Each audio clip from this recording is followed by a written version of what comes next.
So I've just come out to the front garden to check out the roses, and I've inspected the roses and they don't seem to be too bad with the aphids. In fact, I can't see any of them. I sprayed them with a heavier spray just as they were blooming, so that may have controlled the situation. As you can see here, the tips of my gardenias are getting eaten a little bit, and you can see this ant activity, which is a bit of a red flag for aphid activity. And what I have noticed is that on the underside of the leaf, the ants are there collecting the residue made by the aphids. So I'm going to give this new growth on the tips of my gardenias a little bit of a spray with this methylated spirits mix, and hopefully try and get this aphid issue under control so that the gardenias can come out with their beautiful white flowers.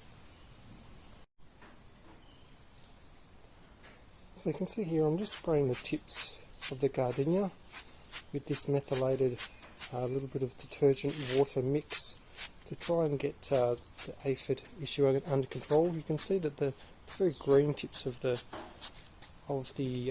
gardenia are being affected, and this is mostly driven by the aphid activity who like to get into the new growth.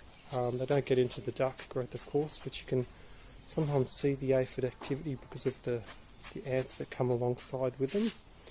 So we'll see how we go, and later on I'll be dealing with the slight yellowing of the leaves. It's probably an elemental issue. What I'll do is put in some iron chelate and a mix of Epsom salts to try and restore the balance of the soil, and that will rectify what seems to be a bit of a chlorosis issue with the leaf there, you can see, but also the yellowing. It will help if you put a bit of the Epsom salts into the soil as well as a bit of a watering mix. So in the past that's helped balance the soil back to get the leaves looking green and healthy.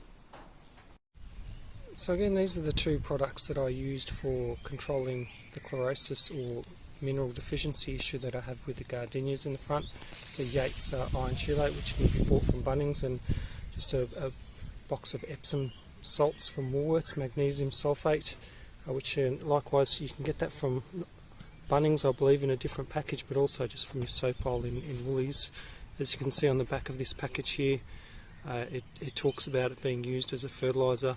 So the other thing that I just wanted to note is that this iron chelate is quite useful for your fruit trees or your fruit bushes. I use it as a supplement to my fertiliser for my blueberry plants, and also for my curry plant, which suffers from chlorosis from time to time, which corrects the yellowing of the leaves that you can see in the veins, and makes the tree grow, or the foliage return to its green state and allow it to absorb the nutrients more fully from the soil as well. So I recommend you get one of these concentrates, because the spray bottles can be a little bit more expensive. And also when applying to the gardenias out the front, be sure to apply it, or how I've done it is applied it directly to the rootstock on the base, making sure that you don't drip it onto the concrete, because the iron chelate can stain coloured concrete, which you want to try and avoid.